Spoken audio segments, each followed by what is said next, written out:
So in today's video, I'm sharing 7 signs of a codependent friendship and how to heal a needy relationship.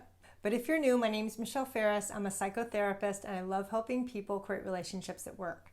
So a codependent friendship is basically based on an unhealthy dependency that one or both people have for validation and support. This is a very intense connection that really mimics a toxic friendship because you're putting all of your emotional eggs in that other person's basket, expecting them to meet all of your needs, which of course isn't sustainable. So in these toxic friendships, the codependent may attract someone who's narcissistic and takes advantage of them a lot, an alcoholic or addict that needs rescuing, somebody who's emotionally unavailable that reminds them of someone from their childhood, because these relationships are based on an intense desire to fix or stay connected to that other person. So let's get to the 7 signs. So the first sign of a codependent friendship is getting involved too quickly. So after a few weeks, you probably feel like you've met your new best friend. You think, oh my gosh, this is the perfect friend for me.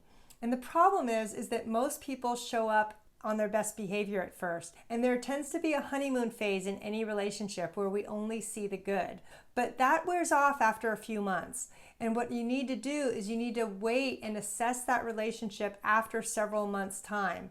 You can't make those assumptions that you've met your new best friend in a week's time or even a month's time because you don't really know that person yet.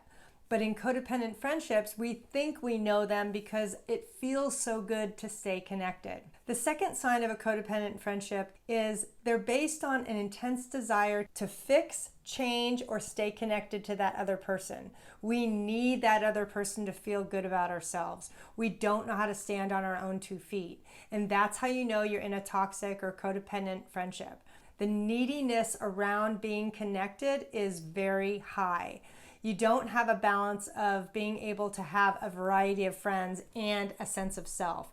You really only look to that friendship for your love and your support and your validation. The next sign of a codependent friendship is difficulty setting boundaries or honoring their boundaries. So I know for me, even though as a codependent, I really consider myself a people pleaser, I never thought I violated other people's boundaries until I looked at how much I was texting or calling that person. That is how most codependent people violate other people's boundaries. We want to text and call repeatedly because we want to stay connected. The problem is that makes the other person feel smothered, and that often is the starting point of the relationship cracking, but we don't realize it because we're the ones that need that contact. The other person may not. If you've ever gone through this, say me too in the comments. You're not alone, but this is going to help.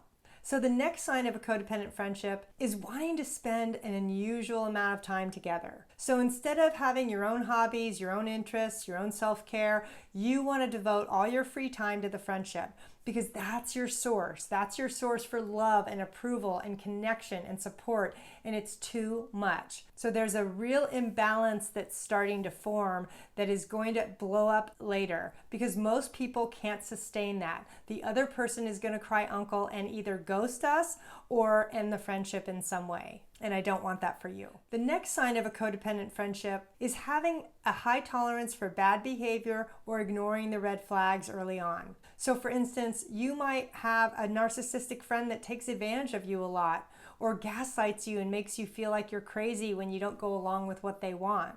Those are behaviors that are very toxic and will hurt you over time.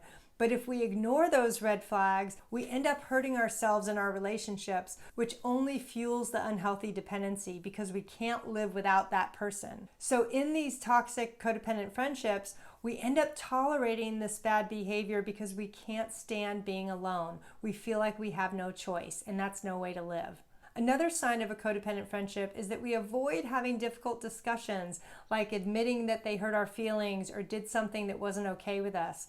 Because we think if we're honest, they're going to leave or they're going to get mad at us, and that's going to trigger some old childhood pain because maybe we had a raging parent and we don't want to do that. So we end up people pleasing a lot in our codependent friendships to keep the peace. But this leads to the last sign of codependent relationships is that you end up sacrificing yourself and your own values for the sake of keeping the friendship. So if the other person is dishonest, and is doing behaviors that you really find uncomfortable, because you're not saying anything, you're really sacrificing and giving away a part of who you are to stay in that friendship. And this is very apparent if the person is doing things that are really going against our values, because over time that's going to wear on you and that's going to make you feel more and more uncomfortable. Because let's face it, healthy relationships are based on similar values. And when we connect with people who don't have similar values, it really ends up hurting us. So for instance, if you're in a friendship with someone who gets drunk all the time at the bars and gets in fights, that may not be really comfortable for you.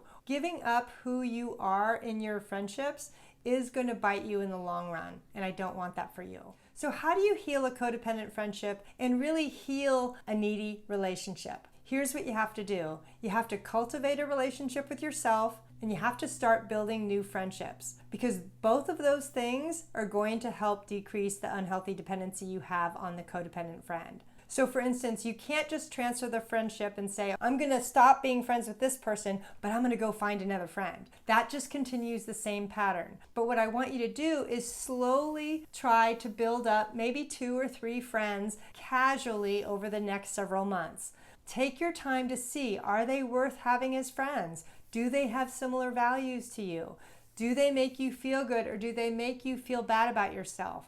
Because those are really important questions when you're looking at building healthy friendships. The other aspect of healing codependent friendships is building a relationship with yourself. Because if we don't do that, we're always going to seek other people to fill us up. And I don't want that for you. So part of what I want you to do is start spending time with yourself. Cultivate a relationship. What do you like? What do you not like? How do you want to spend your time? How can you start enjoying your own company? I know for me, this was the hardest part until I had a codependent friendship literally crash and burn to such a big degree that I had to do something different. But you can heal codependent friendships, and it starts with you. Now, the next thing I want you to do is go get my free guide that I've created specifically to walk you through how to heal codependent toxic friendships. Thanks so much.